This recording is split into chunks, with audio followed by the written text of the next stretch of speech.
പരമകാരുണികനായ നമ്മുടെ പരിശുദ്ധനാം പിതാവിനെ സ്തുതിച്ച് വാഴ്ത്തുന്നു. നമ്മുടെ രക്ഷകനും വീണ്ടെടുപ്പുകാരനുമായ കർത്താവായ യേശുക്രിസ്തുവിന്റെ നാമത്തിൽ ഉള്ള സ്നേഹവന്ദനങ്ങളെ എല്ലാ വിശുദ്ധന്മാർക്കും ആദരവോടെ അറിയിക്കുകയും ചെയ്യും. നാം എബ്രായ ലേഖനത്തിന്റെ പഠനത്തിലാണ്. ഇന്നലെ നമ്മൾ കണ്ടതുപോലെ, ജെ.സി. പ്രൗൾ പറഞ്ഞതുപോലെ, ഒരൊറ്റ പുസ്തകം എപ്പോഴായാലും നമുക്ക് കൊതിക്കുവാനുള്ളത് വേദപുസ്തകമാണ്. അതിലെ തന്നെ ഏറ്റവും പ്രധാനപ്പെട്ട പുസ്തകമായി ധാരാളം പേര് കാണുന്ന ഒരു ഗ്രന്ഥമാണ് എബ്രായ ലേഖനം. എബ്രായ ലേഖനത്തിന്റെ പ്രാധാന്യം നമ്മൾ കണ്ടുകൊണ്ടിരിക്കുകയാണല്ലോ. സ്തോത്രം. കർത്താവായ യേശുക്രിസ്തുവിലൂടെ മാനവജാതിക്ക് ദൈവം നൽകിത്തരുന്ന ഭാഗ്യകരമായ വീണ്ടെടുപ്പിനെ ഏറ്റവും ഭംഗിയോടെ വിവരിക്കുന്ന ഒരു മഹത് ഗ്രന്ഥമാണ്. ഗ്രന്ഥകർത്തൃത്വം ആര് നടത്തി, ആരാണ് എഴുത്തുകാരൻ എന്നതിനെക്കുറിച്ച് തർക്കങ്ങളുണ്ടെങ്കിലും ദൈവനിശ്വാസീയതയെ സംബന്ധിച്ച് ആ പുസ്തകത്തിൽ തർക്കങ്ങളില്ല. എന്നിങ്ങനെയുള്ള കാര്യങ്ങളും എബ്രായ ലേഖനം 1-ാം അധ്യായത്തിന്റെ 1 മുതൽ 4 വരെയുള്ള വാക്യങ്ങളിൽ നിന്ന് യേശുക്രിസ്തുവിനെ കുറിച്ചുള്ള ശ്രേഷ്ഠകരമായ 11 കാര്യങ്ങൾ, അല്ലേ? 11-ാമത്തെ 4-ാമത്തെ വാക്യത്തിൽ 4-ാമത്തെ 11 കാര്യങ്ങളും നമ്മൾ കാണുകയുണ്ടായി. നമ്മളെ എഴുതിയ 11നോട് 2 കാര്യങ്ങൾ കൂടെ കൂട്ടിച്ചേർത്താൽ കൊള്ളാമെന്നുണ്ട്. അതിലേറ്റവും ആദ്യത്തേത് നമ്മൾ ഇന്ന് ചിന്തിക്കുന്നത് ആയിരിക്കും. അതാണ് നമ്മൾ പറഞ്ഞു വിട്ടിട്ടുണ്ട്. ഇന്നലെ എഴുതിയപ്പോൾ അത് എഴുതിയില്ല എന്നേ ഉള്ളൂ, അന്നേരം ഇത് പറഞ്ഞില്ല എന്നേ ഉള്ളൂ. അതായത് ഏറ്റവും ഒന്നാമത്തേതായിട്ട് വരുന്നത് നമ്മൾ ഇന്ന് ചിന്തിക്കാൻ പോകുന്നതും the superiority of Jesus over the Old Testament prophets. അല്ലെങ്കിൽ Jesus Christ is better than the Old Testament prophets. അത് നമ്മൾ പറഞ്ഞു വിട്ടതാണ്, എഴുതിയില്ല എന്നേ ഉള്ളൂ. മറ്റൊന്ന് നാം ഇന്നലെ എഴുതാതെ വിട്ടതിൽ ഒരെണ്ണമുള്ളതാണ്. സ്തോത്രം. ഉയർത്തപ്പെട്ടവർ. Not resurrected, but who is raised unto the highest, otherwise the exalted one. സ്തോത്രം. ഉയർത്തപ്പെട്ടവൻ, ഉയർപ്പിക്കപ്പെട്ടവനല്ല. രണ്ടും രണ്ടാണ്. ഉയർപ്പ് വേറെ, ഉയർത്തുക എന്നുള്ളതും ഉയർപ്പിക്കുക എന്നുള്ളതും രണ്ടും രണ്ടാണ്. സ്തോത്രം. ഇവിടെ ഉയർത്തുക എന്ന് പറഞ്ഞാൽ അങ്ങ് അത്യുന്നതങ്ങളിലേക്ക്, സ്വർഗത്തിലേക്ക് ഉയർത്തി എന്ന അർത്ഥമാണുള്ളത്. അങ്ങനെ ഏതാണ്ട് 13 കൂട്ടം കാര്യങ്ങൾ നമുക്ക് 1 മുതൽ 4 വരെയുള്ള വാക്യങ്ങളിൽ നിന്ന് മനസ്സിലാക്കാനായിട്ട് സാധിക്കും യേശുക്രിസ്തുവിനെ സംബന്ധിച്ച്. അത്രയും പറഞ്ഞാണ് നമ്മൾ ഇന്നലെ നിർത്തിയത്. അത്രയും എന്ന് പറഞ്ഞാൽ 11 കൂട്ടം കാര്യങ്ങൾ, ഇടയ്ക്കുള്ള 2 കൂടെ ഇപ്പോൾ ഞാൻ പറഞ്ഞു. അങ്ങനെ 13 കൂട്ടം യേശുക്രിസ്തുവിന്റെ ശ്രേഷ്ഠതകൾ നമുക്ക് 1-ാം അധ്യായത്തിന്റെ 1 മുതൽ 4 വരെയുള്ള വാക്യങ്ങളിൽ നിന്ന് കാണാം. എന്നാൽ നമ്മളിപ്പോൾ 1 മുതൽ 3 വരെയുള്ള വാക്യങ്ങളാണ് കാണുന്നത്. അവിടുത്തെ പ്രധാനപ്പെട്ട കാര്യം യേശുക്രിസ്തു പ്രവാചകന്മാരെക്കാൾ ശ്രേഷ്ഠൻ എന്നുള്ളതാണ്. ഇത്രയും നമ്മൾ ഇന്നലെ പറഞ്ഞു നിർത്തി. ഒടുവിൽ ചോദ്യം ചോദിക്കുന്നതിനുള്ള അവസരം ഇന്നലെ ഉണ്ടായിരുന്നില്ല. അതുകൊണ്ട് ഇത്രയും പറഞ്ഞതിൽ എന്തെങ്കിലും ചോദ്യങ്ങൾ ഉണ്ടെങ്കിൽ സ്വാഗതം ചെയ്യുന്നു.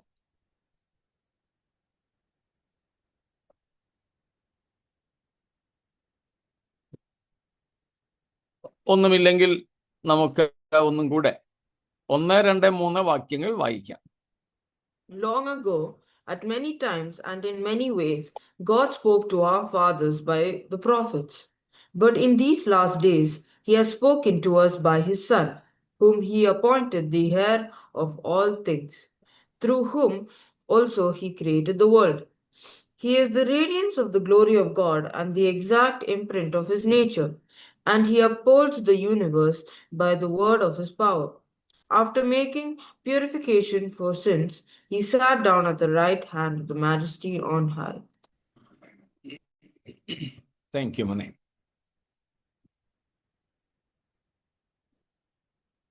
യേശുക്രിസ്തുവിന്റെ ശ്രേഷ്ഠതകൾ. സ്തോത്രം. ക്രിസ്തുവിന്റെ മഹത്വം,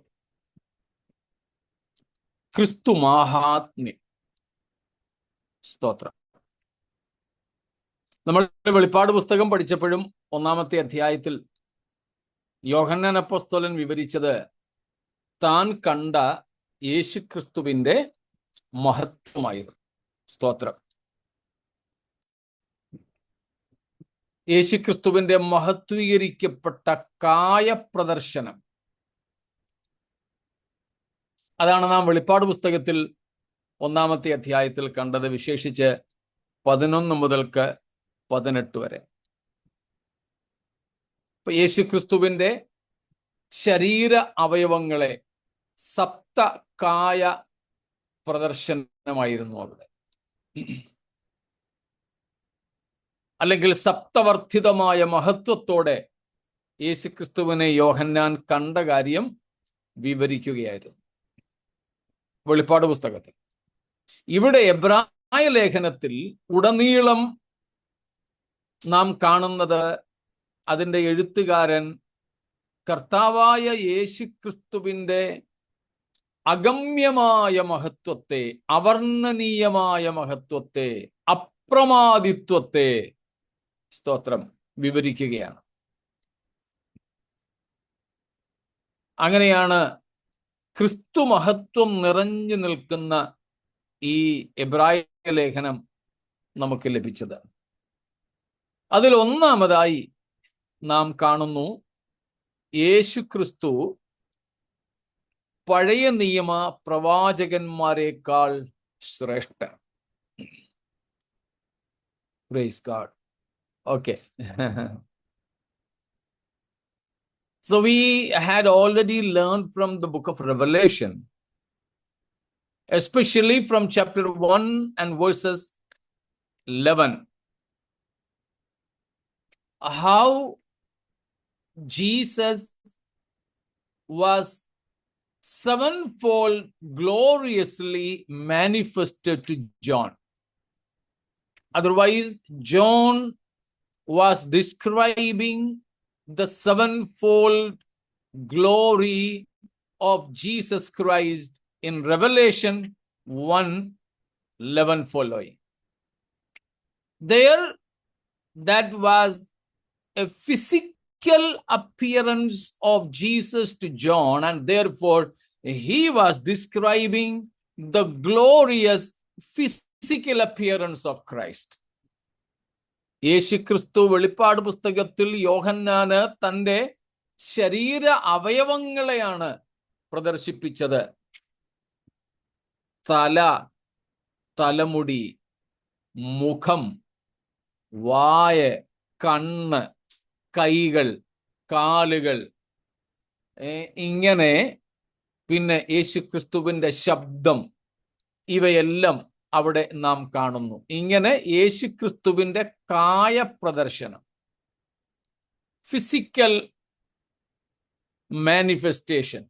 John saw Christ glorious.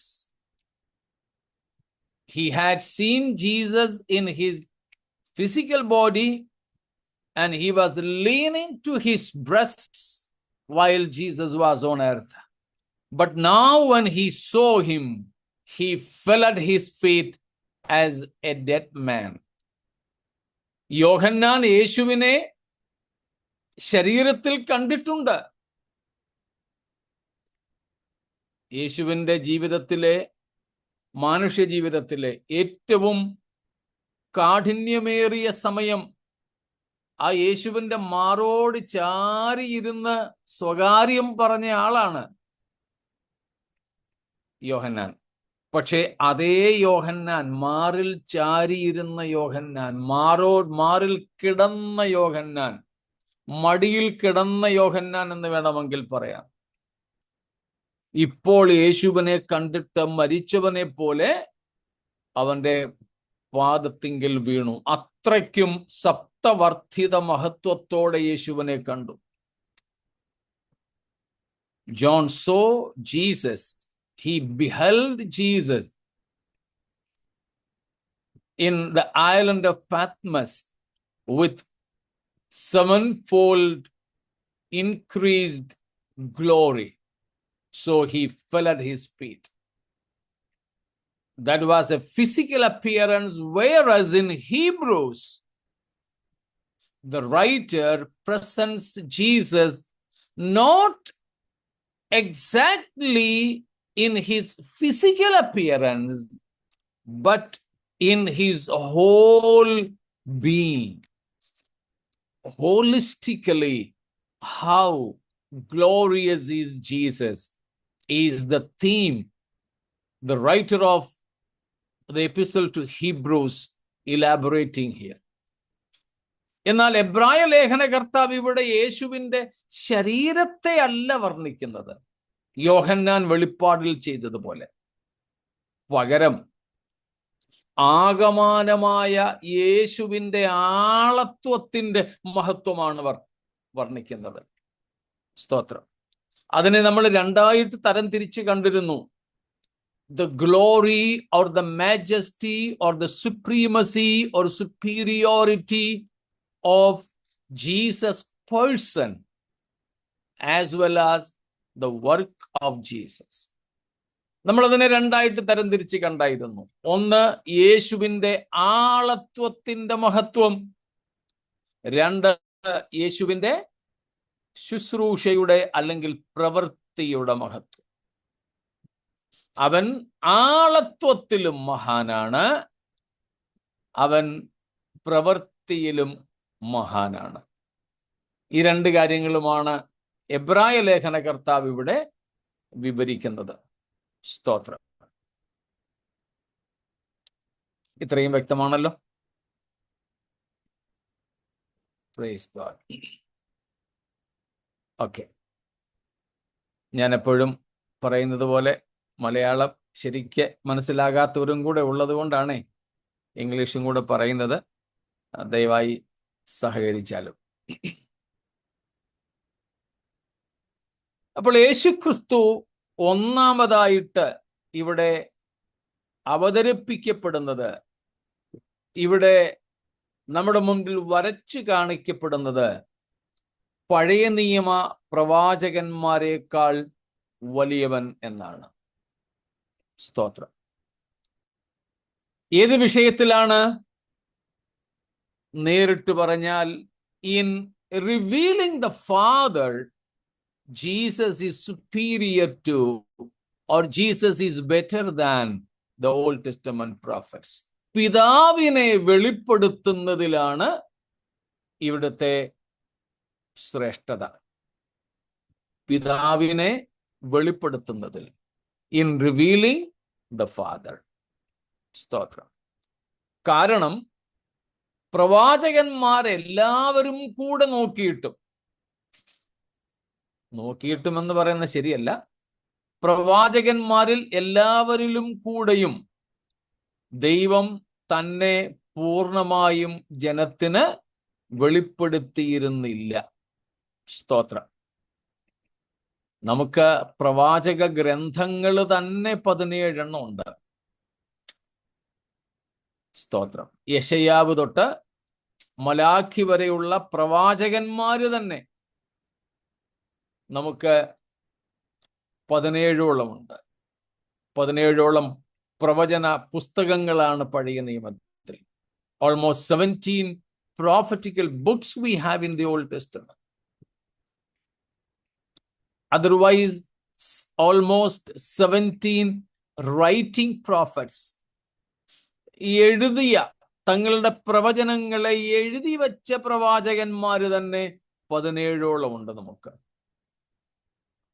പിന്നെ ഓറൽ പ്രോഫറ്റ്സ് വേറെ. സ്തോത്രം. എഴുതിയ പ്രവാചകന്മാരിൽ മോശയും ഉണ്ട് കേട്ടോ. മോശ പ്രവചനമായിട്ട് യെശയ്യാ പ്രവചനം, യിരെമ്യാ പ്രവചനം എന്നതുപോലെ മോശയുടെ പ്രവചനമെന്നും പറഞ്ഞൊരു പുസ്തകം ഇല്ലെങ്കിലും മോശയും പ്രവാചകനായിരുന്നു. പ്രവാചകന്മാരിൽ ഏറ്റവും ശ്രേഷ്ഠൻ മോശയായിരുന്നു. ആ മോശയും നമുക്ക് പുസ്തകങ്ങൾ എഴുതി തന്നിട്ടുണ്ട്. സങ്കീർത്തനവുമുണ്ട്, പഞ്ചഗ്രന്ഥങ്ങൾ പെന്റാറ്റൂക്കുമുണ്ട്.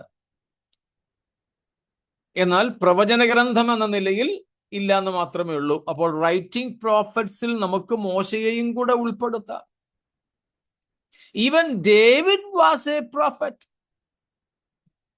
ദാവീദും ഒരു പ്രവാചകനായിരുന്നു. ദാവീദിന്റെയും പ്രവചനമെന്നും പറഞ്ഞില്ല. ദാനിയേൽ പ്രവചനമെന്ന് നമ്മൾ വിളിക്കുന്നത് പോലെ ദാവീദിൻ പ്രവചനം എന്നൊരു പുസ്തകം ഇല്ലെങ്കിലും ദാവീദും ക്രിസ്തുവിനെ കുറിച്ച് ഒത്തിരി പ്രവചിച്ചിട്ടുണ്ട്. So he was also a prophet. അപ്പോൾ ഇങ്ങനെ നമുക്ക് തങ്ങളുടെ പ്രവചനങ്ങൾ എഴുതി തന്ന പ്രവാചകന്മാരുമുണ്ട്. പിന്നെ ഏലിയാവ്, എലീശ പോലെയുള്ള, നാഥാൻ, ഗാദ്, ഹന്ന, ഇങ്ങനെ ഒത്തിരി പേരുണ്ട്. ഇങ്ങനെയുള്ള പല ഓറൽ പ്രോഫറ്റ്സ് ആൻഡ് പ്രോഫറ്റസസ്, പ്രവാചകന്മാരും പ്രവാചകിമാരും അവരുടെ പ്രവചന സന്ദേശങ്ങൾ പറയുന്നവർ മാത്രമായിട്ടും ഉണ്ടായിരുന്നു. ഇങ്ങനെ 2 തരത്തിലെ പ്രവാചകന്മാരെ നമുക്ക് പഴയ നിയമത്തിൽ കാണാം. തങ്ങളുടെ പ്രവചനങ്ങൾ എഴുതി വെച്ച എഴുത്തു പ്രവാചകന്മാരും തങ്ങളുടെ പ്രവചനങ്ങളെ വാമൊഴിയായി മാത്രം കൈമാറ്റം ചെയ്ത വാമൊഴി പ്രവാചകന്മാരും.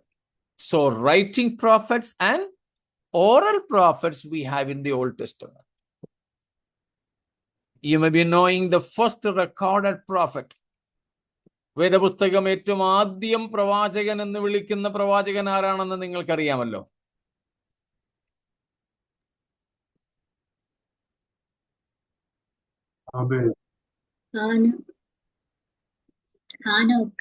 ഹാനോക്ക്. സ്തോത്രം.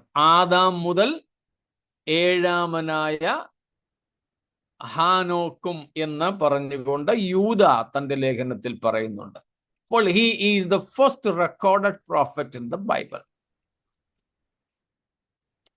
കഴിഞ്ഞ ദിവസം ഞാൻ പറഞ്ഞതുപോലെ മുസ്ലിം സമുദായം ആദാം ഉൾപ്പെടെ ഉള്ളവരെ എല്ലാം പ്രവാചകന്മാർ, നബികൾ എന്നാണ് വിളിക്കുന്നത്. നബികൾ എന്നാണ് വിളിക്കുന്നത്. അവർ കാണുന്നതും അങ്ങനെ തന്നെയാണ്. അതിൽ ചിലരെയൊക്കെ വലിയവരായിട്ട് കാണുന്നു എന്ന് മാത്രം. യഹൂദന്മാരും പലരെയും പ്രവാചകന്മാരായിട്ട് കാണുന്നു. ഏതായാലും ഈ സകല പ്രവാചകന്മാരെക്കാളും യേശു ക്രിസ്തു വലിയവൻ, ശ്രേഷ്ഠൻ. വലിയവൻ, ശ്രേഷ്ഠൻ. ഇതാണ് ആദ്യത്തെ ഭാഗം. ഏത് വിഷയത്തിലാണ് യേശു ക്രിസ്തുവിന്റെ ശ്രേഷ്ഠത ഇവിടെ? റിവീലിംഗ് ഗാഡ്, പിതാവായ ദൈവത്തെ വെളിപ്പെടുത്തുന്നതിലാണ്. സ്തോത്രം. ഒന്നും കൂടെ 1-ാമത്തെ വാക്യം വായിച്ചോളൂ.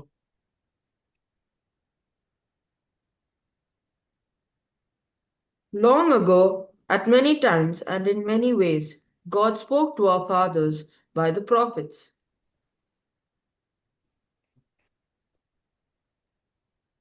നമ്മുടെ പിതാക്കന്മാരോട് ദൈവം പണ്ട്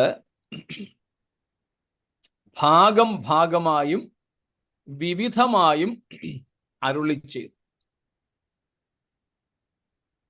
എന്നിട്ട് 2-ാം വാക്യം പറയുന്നു, ഈ അന്ത്യകാലത്ത് പുത്രൻ മുഖാന്തരം നമ്മോട് അരുളി ചെയ്യുന്നു. ഒരു റിവീലിംഗ് ഗോഡ്, ദൈവത്തെ വെളിപ്പെടുത്തുക. യേശുക്രിസ്തു പഴയ നിയമ പ്രവാചകന്മാരെക്കാൾ ശ്രേഷ്ഠൻ. കാരണം ദൈവം പ്രവാചകന്മാരിലൂടെ തന്നെ തന്നെ പൂർണ്ണമായും മനുഷ്യർക്ക് വെളിപ്പെടുത്തിയിരുന്നില്ല.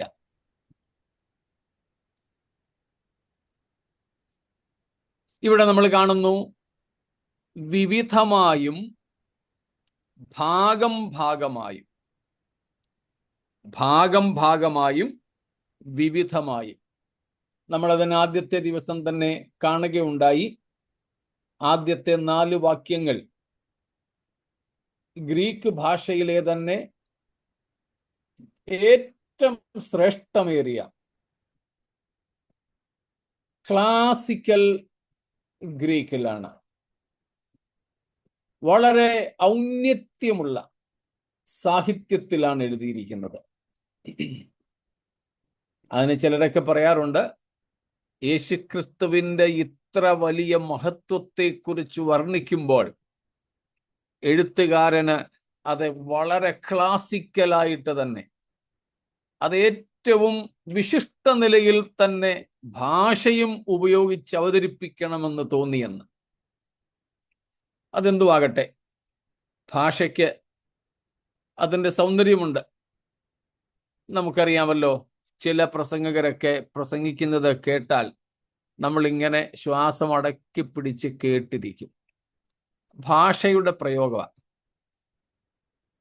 ഭാഷ വളരെ നന്നായിട്ട് വാക്കുകൾ അമ്മാനമാടുന്നവരുണ്ട്. രാഷ്ട്രീയ ലോകത്തുണ്ട്, പിന്നെ കൾച്ചറൽ സാംസ്കാരിക ലോകത്തുണ്ട്. ആരുടെ ആയാലും പ്രസംഗങ്ങൾ അങ്ങനെ ചിലരുടേത് കേട്ടിരിക്കും. നമ്മുടെ ഇന്ത്യൻ രാഷ്ട്രീയത്തിലെ പരേതനായ നമ്മുടെ പഴയ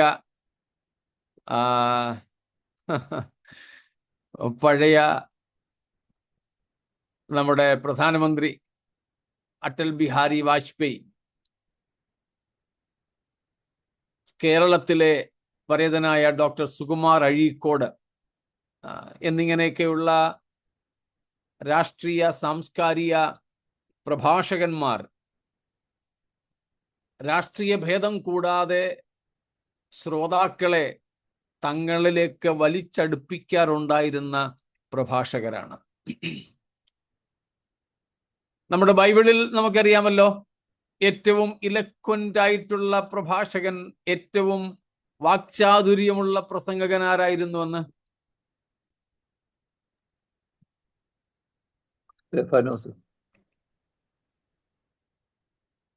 അല്ല, പൗലോസ് ഒട്ടും വാക്ചാതുര്യം ഇല്ലാത്തവനായിരുന്നു. അപ്പല്ലോസ് ആയിരുന്നു വാഗ്മിയായിട്ടുള്ളയാള്. ഭയങ്കര ചാതുര്യമുള്ള പ്രസംഗം. Eloquent preacher in the New Testament times was Apollos.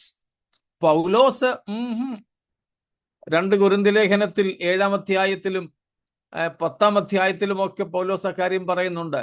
ഞാൻ വാക്ചാതുര്യമില്ലാത്തവനെങ്കിലും പരിജ്ഞാനമില്ലാത്തവനല്ല. ചില സ്കൂള്, കോളേജ്, ബൈബിൾ സ്കൂളുകൾ, സെമിനാരികളിലും ഒക്കെ ഉണ്ട്. ഒത്തിരി പഠിത്തമുള്ളവരായിരിക്കും, ഡോക്ടറേറ്റും 1-ലധികം ഡോക്ടറേറ്റും ഒക്കെ നേടിയവരാകാം. പക്ഷേ ഇവർക്ക് പഠിപ്പിക്കാനുള്ള പ്രാപ്തിയില്ല. ഒത്തിരി അറിവ് കാണും, പക്ഷേ പഠിപ്പിക്കാൻ കഴിയില്ല. എന്നാലും അവർ പഠിപ്പിക്കും. പിള്ളേർക്കത് ഭയങ്കര പ്രയാസമാണ്. അവരുടെ വിഷയങ്ങൾ പല സ്റ്റുഡൻസും, ബ്രില്യൻ സ്റ്റുഡൻസ് പോലും അവരുടെ പരീക്ഷയെ തോക്കുകയും ചെയ്യും. അങ്ങനെയൊക്കെ ഉണ്ട്. അപ്പോൾ വാക്ചാതുര്യം ചിലർക്കാണെങ്കിൽ പൗലോസിനെ സംബന്ധിച്ച് പ്രസംഗിക്കാൻ കഴിവില്ലായിരുന്നു, പക്ഷെ എഴുത്ത് ഭയങ്കരമായിരുന്നു. ചിലരുണ്ട് പ്രസംഗവും എഴുത്തും ഒരുപോലെ കൊണ്ടുപോകുന്നവർ.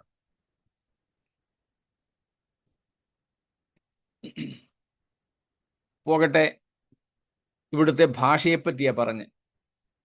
നല്ല ഭാഷ ഉപയോഗിക്കുന്നത് നല്ല കാര്യമാണ്. ഞങ്ങള് ബൈബിൾ സ്കൂളിൽ പഠിക്കുന്ന സമയത്ത് 1-ാമത്തെ വർഷം എങ്ങനെയൊക്കെയോ അങ്ങ് പോയി. 2-ാമത്തെ വർഷം സെക്കൻഡ് ഇയറിന്റെ ഓറിയന്റേഷൻ ബൈബിൾ സ്കൂളില്, നിങ്ങൾക്കറിയാം ഞാൻ പഠിച്ചത് മണക്കാല ഫെയ്ത്ത് തിയോളജിക്കൽ സെമിനാരിയിലാണ്. 1988 to 1992 കാലഘട്ടത്തിലാണ് പഠിച്ചത്. 1-ാം വർഷം അങ്ങനെ അങ്ങ് പോയി. 2-ാം വർഷത്തിന്റെ ഓറിയന്റേഷൻ കഴിഞ്ഞിട്ട് സീനിയർ സ്റ്റുഡൻസിനെയൊക്കെ അവരുടെ ഈ 2 മാസത്തെ വെക്കേഷൻ എക്സ്പീരിയൻസ് പറയാൻ വേണ്ടിയിട്ട് ചാപ്പലിൽ വിളിച്ചുകൂട്ടി. അവരുടെ വെക്കേഷൻ റിപ്പോർട്ട് അവതരിപ്പിച്ചപ്പോഴാണ് ഞങ്ങൾക്ക് മനസ്സിലായത് ഇവർ പലരും അവധിക്കാലത്ത് വീട്ടിൽ പോയി കളിക്കുകയായിരുന്നില്ല, ഇവർ ഫീൽഡുകളിൽ പോയി സുവിശേഷ വേല ചെയ്യുകയായിരുന്നു. അങ്ങനെ ഞങ്ങള് ഒരു 4-5 പിള്ളേര്, അന്ന് ഞങ്ങൾ പിള്ളേരാകട്ടോ, 10, 17, 18 ഒക്കെ വയസ്സേ ഉള്ളൂ. ചിലർക്കാണെങ്കിൽ ഞങ്ങളുടെ കൂട്ടത്തിൽ അന്ന് 2 പേർക്ക് 15 വയസ്സേ ഉള്ളായിരുന്നു. 10ാം ക്ലാസ്സിന്റെ റിസൾട്ട് പോലും അറിയുന്നതിന് മുമ്പ് വന്ന് ബൈബിൾ സ്കൂളിൽ ചേർന്നവരാണ്. അതുകൊണ്ടാണ് ഞാൻ പിള്ളേരെന്ന് പറഞ്ഞു. 2-3 അച്ചായന്മാരുണ്ടായിരുന്നു, അന്ന് 30 ഒക്കെ കഴിഞ്ഞവര്. റിട്ടയർ ആയവരും ഉണ്ടായിരുന്നു.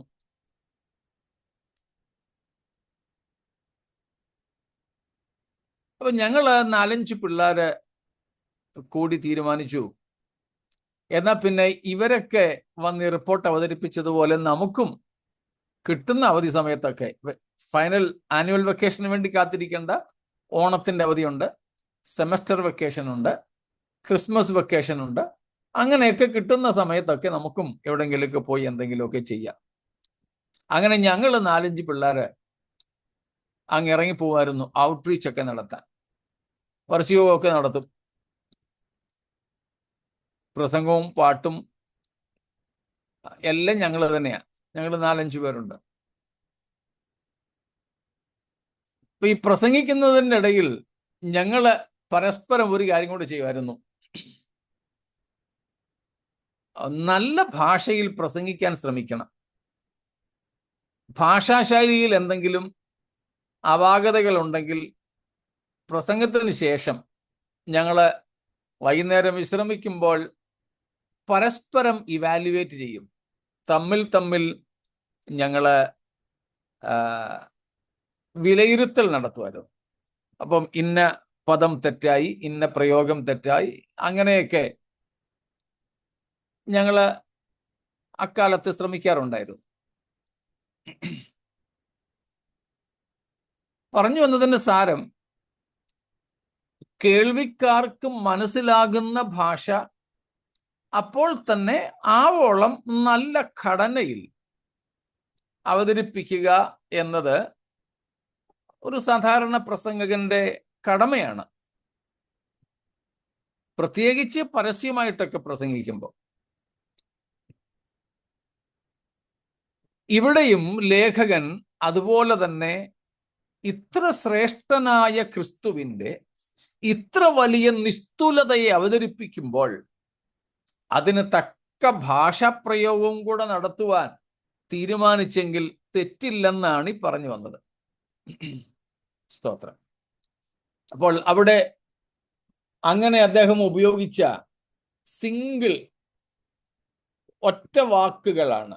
നമ്മുടെ ഭാഷയിലേക്ക് വന്നപ്പോൾ ദൈവം പണ്ട് ഭാഗമായും വിവിധമായും എന്ന് നീട്ടി ഒരു സെന്റൻസ്, ഒരു വാചകം ഉണ്ട്, അല്ലെ? In many parts and in many ways എന്ന് പറഞ്ഞിരിക്കുന്നതിന് ഗ്രീക്കിൽ നമ്മൾ കണ്ടുവല്ലോ, ഒറ്റ വാക്കാണ് കൊടുത്തിരിക്കുന്നത്.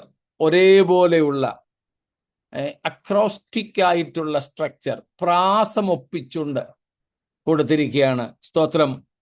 പൊലിയൂമെറോസ് ആൻഡ് പൊലിയൂട്രോപ്പോസ്. ആദ്യത്തെ ദിവസം തന്നെ നമ്മൾ അത് കണ്ടായിരുന്നു. POLUMER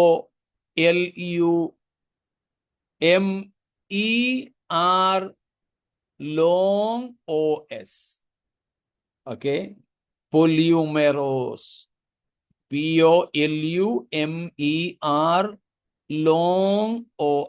പൊലിയൂമെറോസ്. രണ്ടാമത്തെ പദമാണ് പൊലിയൂട്രോപ്പോസ്, POLUTROPOS,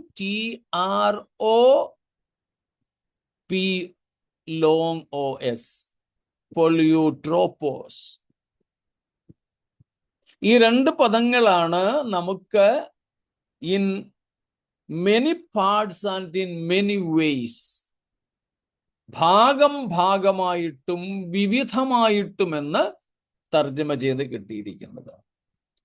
പൊലിയു, POLU, പോലു അല്ലെങ്കിൽ പൊലിയു എന്ന ആ വാക്കിന് മെനി എന്നാണ് അർത്ഥം. മെനി.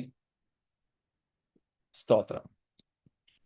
അപ്പം ഇതിൻ്റെ രണ്ട് സാധ്യതകളാണ് നമുക്കുള്ളത്. നമ്മളിപ്പോ നോക്കുന്നത് യേശു പ്രവാചകന്മാരെക്കാൾ ശ്രേഷ്ഠൻ എങ്ങനെയാണെന്നാണ് നാം കണ്ടത്. ദൈവത്തെ വെളിപ്പെടുത്തുന്നതിൽ. സ്തോത്രം. യേശുക്രിസ്തു ഭൂമിയിൽ മനുഷ്യനായി വന്നതിൻ്റെ പിൻപിലെ ഒരു പ്രധാന ഉദ്ദേശം തന്നെ ദൈവത്തെ വെളിപ്പെടുത്തുക എന്നുള്ളതായിരുന്നു. യോഹന്നാൻ 1:18 ജോൺ 1:18. അത് നമ്മൾ അടുത്തിരുന്നും വായിക്കും, എങ്കിലും ഇപ്പോഴും ഒന്നും കൂടെ വായിച്ചാട്ടെ. No one has ever seen God. The only God who is at the Father's side has made him known. ദൈവത്തെ ആരും ഒരു നാളും കണ്ടിട്ടില്ല. പിന്നെ ആരാ അവനെ വെളിപ്പെടുത്തിയത്? അവന്റെ മടിയിൽ ഇരിക്കുന്ന ഏകജാതനായ പുത്രൻ. സ്തോത്രം. നമ്മളത് രണ്ടാമത്തെ വിഷയത്തിന് വേണ്ടിയും ഈ വാക്യം എടുക്കുന്നതായിരിക്കും. ഇപ്പോഴത്തേക്ക് ഒന്ന് പറഞ്ഞു വിട്ടു എന്നേ ഉള്ളൂ. അപ്പോൾ യേശുക്രിസ്തു പിതാവിനെ വെളിപ്പെടുത്തി. പഴയ നിയമത്തിൽ ഇസ്രായേൽ ജനം ദൈവത്തെ അറിഞ്ഞത് എങ്ങനെയാണ്? പ്രവാചകന്മാരിലൂടെയാണ്. പ്രവാചകന്മാരെ ദ കോൺഫിഡൻസ് ഓഫ് ഗാഡ് എന്നാണ് വിളിച്ചുകൊണ്ടിരുന്നത്. Confidence of God. ദൈവത്തിന്റെ രഹസ്യങ്ങളെ വെളിപ്പെടുത്തുന്നവർ എന്ന്. സ്തോത്രം. Those prophets were understood in the Old Testament as the confidence who reveals the secrets of God. ദൈവത്തിന്റെ രഹസ്യങ്ങളെ വെളിപ്പെടുത്തുന്നവർ, ദൈവം തന്റെ രഹസ്യങ്ങൾ കൈമാറുന്നവർ, ദൈവത്തിന്റെ രഹസ്യങ്ങൾ കൈവശമുള്ളവർ എന്നൊക്കെയാണ് പഴയ നിയമത്തിൽ പ്രവാചകന്മാർ അറിയപ്പെട്ടിരുന്നത്, അല്ലെങ്കിൽ മനസ്സിലാക്കപ്പെട്ടിരുന്നത്. ആമോസ് പ്രവചനം 3:7. ആമോസ് 3:7.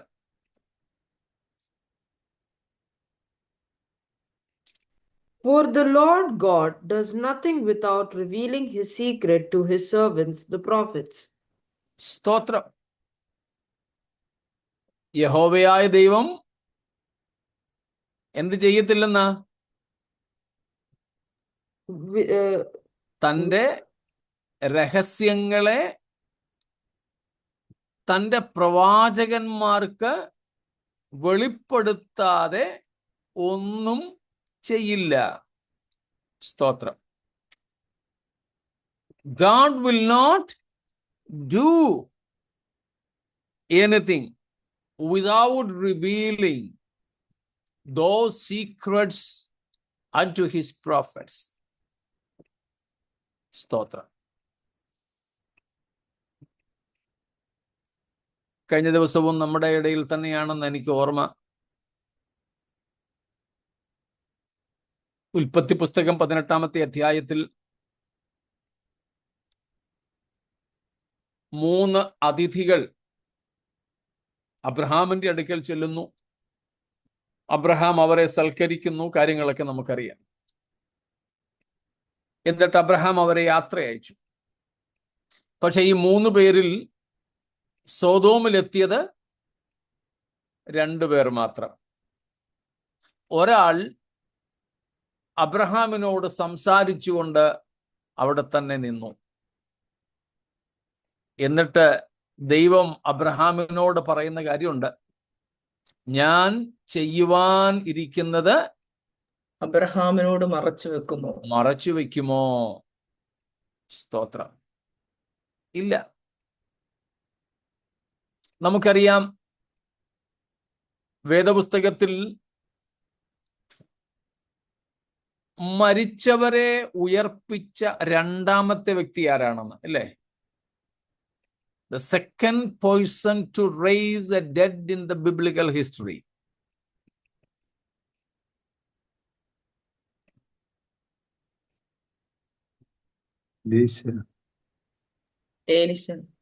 എലീശ.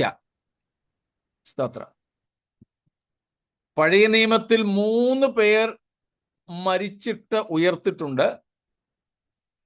ഏലിയാവിന്റെയും എലീശയുടെയും കാലത്താണ് ആ വലിയ അത്ഭുതങ്ങൾ നടന്നത്. ഏലിയാവ് സാരെഫാത്തിലെ വിധവയുടെ മകനെ ഉയർപ്പിച്ചു. എലീശ ശൂനേംകാരുത്തിയുടെ മകനെ ഉയർപ്പിച്ചു. പിന്നെ എലീശയുടെ അസ്ഥികളെ തൊട്ടപ്പോൾ കല്ലറയിൽ വീണ ഒരുത്തനും ഉയർത്തെഴുന്നേറ്റ് ഓടിപ്പോയി. അതിൽ എലീശ ഉയർപ്പിച്ച ശൂനേംകാരുത്തിയുടെ മകൻ, ആ കുഞ്ഞ് മരിച്ചു എന്ന് കണ്ടപ്പോൾ ആ ശൂനേംകാരുത്തി കുഞ്ഞിനെ എലീശയ്ക്ക് വേണ്ടി അവർ ഒരുക്കിക്കൊടുത്ത മുറിയിലെ കട്ടിലിൽ കൊണ്ട് കിടത്തിയിട്ട് ഭർത്താവിനോട് പോലും കുഞ്ഞു മരിച്ച കാര്യം പറയാതെ എലീശയുടെ അടുക്കൽ പോയി. അവൾ ദൂരേന്ന് വരുന്നത് കണ്ടപ്പോൾ എലീശ എന്താ പറഞ്ഞത് ശിഷ്യനോട്?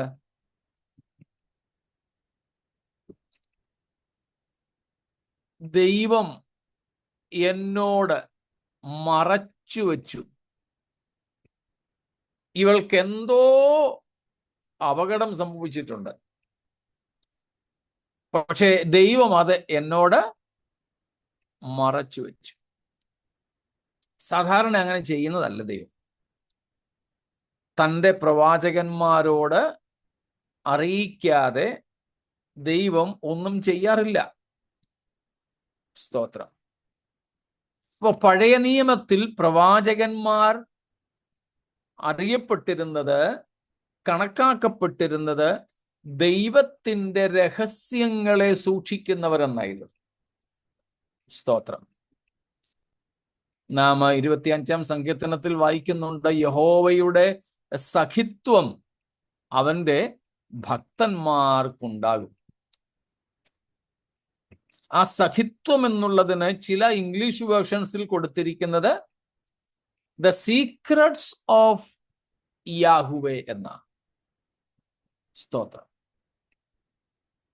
ദൈവത്തിൻ്റെ രഹസ്യങ്ങൾ അവന്റെ ഭക്തന്മാരെ അവൻ അറിയിക്കും എന്ന് സാരം. സ്തോത്രം. അപ്പോൾ പഴയ നിയമ പ്രവാചകന്മാരെ കുറിച്ച് നാം മനസ്സിലാക്കുന്നത് അവർ ദൈവത്തിൻ്റെ രഹസ്യങ്ങളുടെ സൂക്ഷിപ്പുകാരായിരുന്നു എന്നത്രേ. സ്തോത്രം. സൂക്ഷിപ്പുകാരായിരുന്നു. 25-ാം സങ്കീർത്തനം 14-ാമത്തെ വാക്യമാണ്. Psalms 25:14. The friendship of the Lord is for those who fear him, and he makes known to them his covenant. Pardon, once again, please. The friendship of the Lord is for those who fear him, and he makes known to them his covenant. Friendship എന്നാണ് അവിടെ കൊടുത്തിരിക്കുന്നത്. സഹിത്വം നമ്മുടെ മലയാളത്തിലും അങ്ങനെ തന്നെയാണ്. മറ്റ് പല വേർഷൻസിലും ഉള്ളത് the secret of the Lord എന്നാണ്. അങ്ങനെയുള്ള ഏതെങ്കിലും വേർഷൻസ് ഉണ്ടോ? ഏതൊക്കെ വേർഷൻസിലാണെന്ന് എനിക്ക് ഓർമ്മയില്ല. KJV okay. NKJV-യിലും KJV-യിലും അങ്ങനെയാണെന്ന് എനിക്ക് തോന്നുന്നത്. ഏതായാലും അർത്ഥം ഇത് തന്നെയാണ്.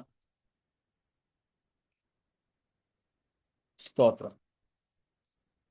അതുപോലെ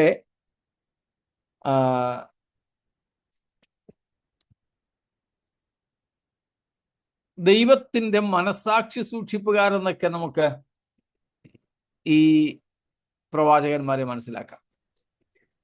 സ്തോത്രം. പിൽക്കാലത്ത് ഇസ്രായേലിൽ പ്രവാചകന്മാരെ കുറിച്ച് മനസ്സിലാക്കിയിരുന്നത് they were the mouthpiece of God.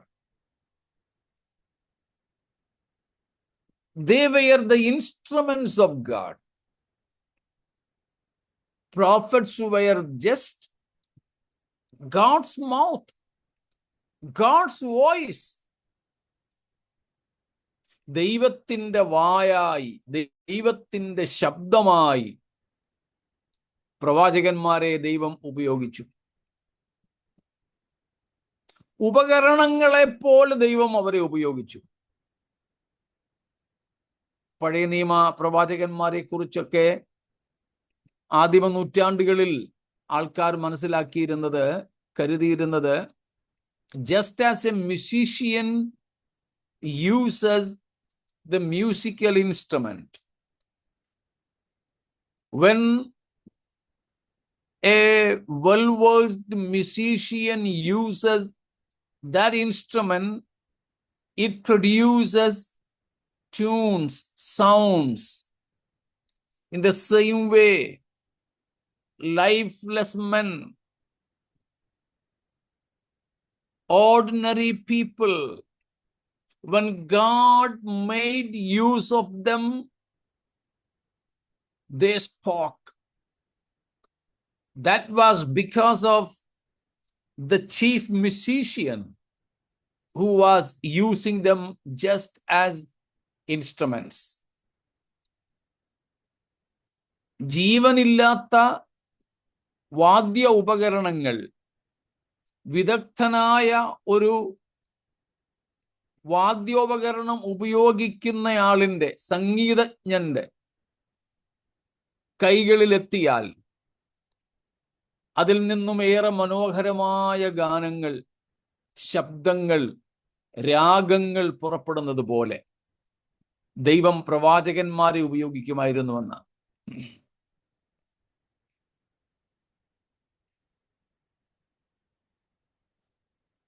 എത്ര മധുരതരമായ ശബ്ദം പുറപ്പെടുവിക്കുന്ന ഏറെ വിലയേറിയ വാദ്യോപകരണങ്ങൾ എൻ്റെ പക്കലുണ്ടെങ്കിലും എനിക്കത് ഉപയോഗിക്കാൻ അറിയാത്തത് കൊണ്ട് ഇവിടെ വെറുതെ ഇരിക്കുകയുള്ളൂ. അതേസമയം അവ ഉപയോഗിക്കാൻ അറിയാവുന്ന ഒരുത്തൻ്റെ കയ്യിൽ കിട്ടിയാൽ രാവെന്നും പകലെന്നും വ്യത്യാസമില്ലാതെ അതിൽ നിന്നും സ്വര മാധുരിമ ഒഴുകിക്കൊണ്ടിരിക്കും. ഇതുപോലെ പ്രവാചകന്മാരെ ദൈവം ഉപയോഗിച്ചിരുന്നു. അതായത് ദൈവം അവരെ ഉപയോഗിക്കുന്ന അളവുകളിൽ മാത്രമേ അവർക്ക് ഉപയോഗിക്കപ്പെടാൻ കഴിയുമായിരുന്നുള്ളൂ. ദൈവം അവരിലേക്ക് പകരുന്നതിനനുസരിച്ച് മാത്രമേ ജനത്തിന് പകരാൻ അവർക്ക് കഴിയുമായിരുന്നുള്ളൂ എന്ന് സാരം. സ്തോത്രം എന്ന് സാരം. ഇത്രയും കാര്യങ്ങൾ വ്യക്തമാണോ? എന്തെങ്കിലും ചോദ്യങ്ങൾ ഇതുവരെ ഉള്ളതിലുണ്ടോ?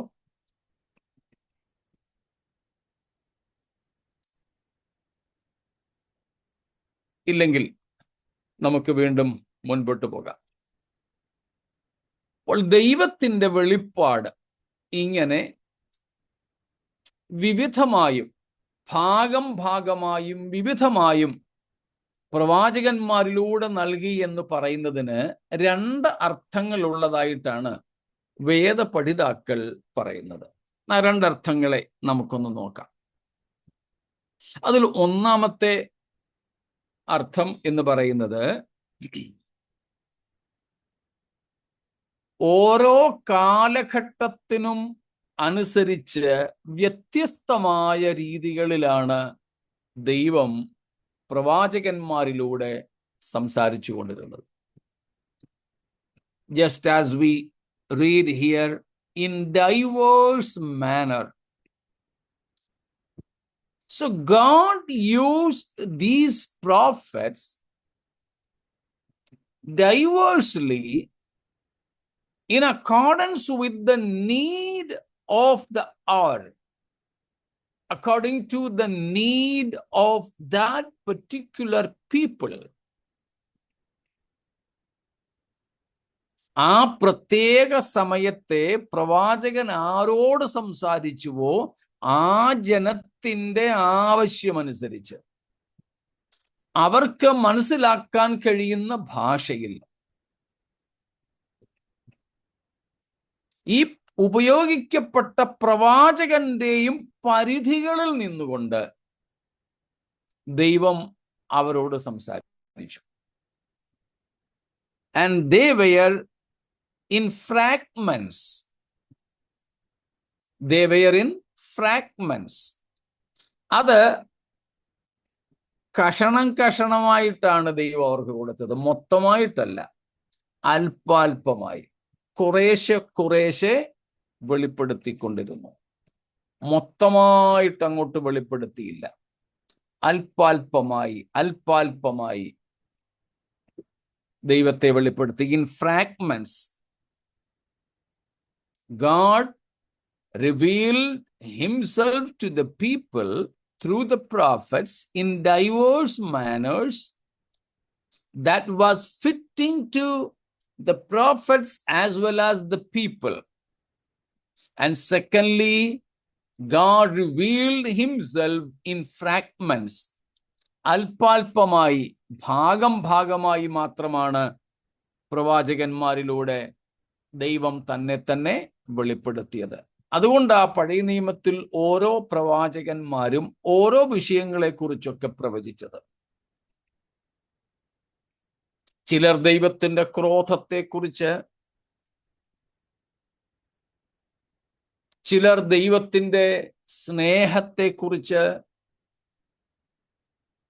ഇങ്ങനെ പല നിലകളിലാണ് പഴയ നിയമ പ്രവാചകന്മാർ ദൈവത്തെ അവതരിപ്പിച്ചത്. പൂർണ്ണമായിട്ട് ആയിരുന്നില്ല.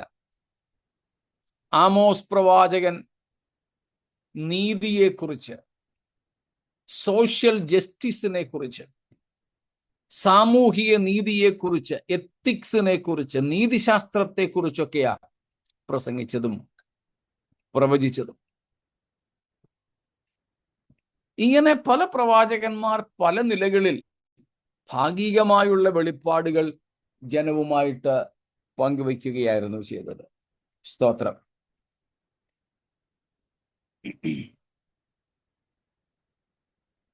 അതേസമയം അതിന്റെ രണ്ടാമത്തെ അർത്ഥത്തിലേക്ക് നമ്മൾ വരുമ്പോൾ നാം കാണുന്നത് prophets also used many methods. Initially, the meaning was God revealed himself through the prophets in diverse manners as well as in fragments. But at the second part, the meaning is God revealed himself to people through the prophets by different methods.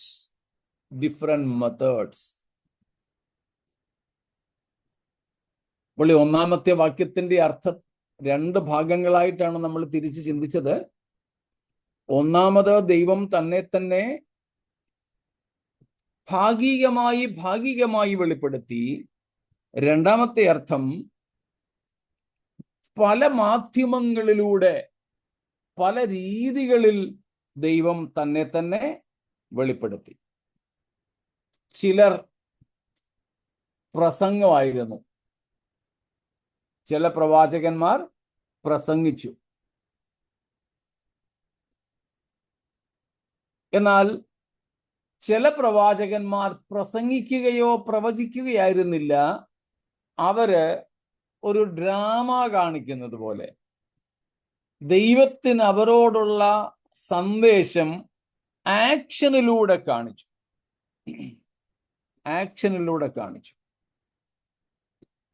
ഉദാഹരണത്തിന് ഹോശേയ എടുത്തേ.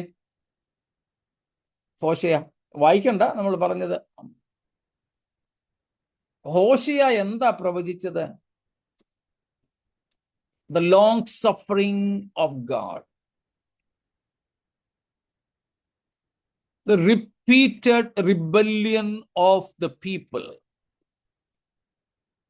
ഹോശേയയുടെ സന്ദേശം Israel ജനത്തിന്റെ അടിക്കടിയുള്ള പിന്മാറ്റം, വഷളത്വത്തിലേക്കുള്ള അവരുടെ വഴുതി വീഴ്ച, അങ്ങനെ പിന്മാറി വഴുതി മ്ലേച്ഛതകളിലേക്ക് വീഴുന്ന ഇസ്രായേൽ ജനത്തെ പിന്നെയും സ്നേഹിക്കുന്ന ഒരു ദൈവം. ഹോശേയ ഈ ഒരു സന്ദേശം പ്രസംഗിക്കുകയായിരുന്നോ ചെയ്തത്? അല്ല, ജീവിതത്തിലൂടെ കാണിച്ചു കൊടുത്തു. ഒരു അവിശ്വസ്തയായ സ്ത്രീയെ വിവാഹം കഴിച്ചു. അവൾ പിന്നെയും അവനെ വിട്ട് ജാരന്മാരെ തേടിപ്പോയി. എന്നിട്ടും ഹോശേയയോട് ദൈവം പറഞ്ഞു, സാരമില്ല, നീ പോയി പിന്നെയും അവളെ തന്നെ ഇങ്ങ് വിളിച്ചോണ്ട് വാ. ദൈവത്തിന്റെ സ്നേഹത്തെ ജീവിതത്തിലെ ഒരു അനുഭവത്തിലൂടെ തെളിയിച്ച് കാണിക്കുകയായിരുന്നു. അതുപോലെ ഭാര്യ മരിച്ചുപോയ പ്രവാചകന്മാരുണ്ട്. അങ്ങനെ പലതും അവർ ആക്ഷനിലൂടെയാണ് ദൈവിക സന്ദേശം വെളിപ്പെടുത്തിയത്, ദൈവത്തെ വെളിപ്പെടുത്തിയത്. സ്തോത്രം. 1 രാജാക്കന്മാർ 11-ാം അധ്യായത്തിന്റെ 29 മുതൽ 32 വരെയുള്ള വാക്യങ്ങൾ. 1 Kings 11:29 to 32.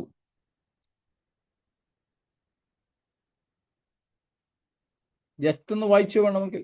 And I will afflict the offspring of David because of this, but not forever. Solomon sought therefore to kill Jeroboam. But Jeroboam arose and fled into Egypt, to Shishak, king of Egypt, and was in Egypt until the death of Solomon. Now the rest of the acts of Solomon, and all that he did, and his wisdom, are they not written in the books of the acts of Solomon? And the time that Solomon reigned in Jerusalem over Israel was 40 years.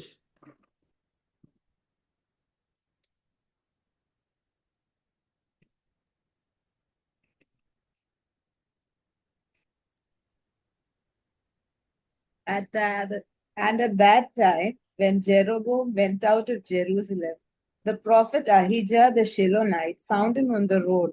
Now Ahijah had dressed himself in a new garment, and the two of them were alone in the open country. Then Ahijah laid hold of the new garment that was on him, and tore it into 12 pieces. Yeah. And he said to Jeroboam, take for yourself 10 pieces, for thus says the Lord, the God of Israel, behold, I am about to tear the kingdom from the hand of Solomon, and will give you 10 tribes. But he shall have 1 tribe for the sake of my servant David, and for the sake of Jerusalem, the city that I have chosen out of all the tribes of Israel. കണ്ടോ, അവിടെ യെരോബയാം എന്ന ഒരു മനുഷ്യനെ പ്രവാചകൻ കണ്ടുമുട്ടിയിട്ട് തൻ്റെ shawl എടുത്ത് 12 പീസായിട്ട് അങ്ങ് കീറി. പുതിയൊരു ഷോളായിരുന്നു. എന്നിട്ട് 10 കഷണം യെരോബയാമിന് കൊടുത്തു. എന്നിട്ട് മെസ്സേജ് കൊടുത്തു. മെസ്സേജ് നമ്മൾ വായിച്ചു കേട്ടു. ഇതുപോലെ പല ഭാഗങ്ങളുണ്ട്. അതിലൊന്നാണ് ഹോശേയയുടേത് ഞാൻ പറഞ്ഞത്. വേറെയും പല ഭാഗങ്ങളുണ്ട്. അപ്പോൾ ഓരോ പ്രവാചകന്മാരും പ്രവചിച്ചത് പല രീതികളിലായിരുന്നു. ദൈവത്തെ വെളിപ്പെടുത്തിയത്. It's okay.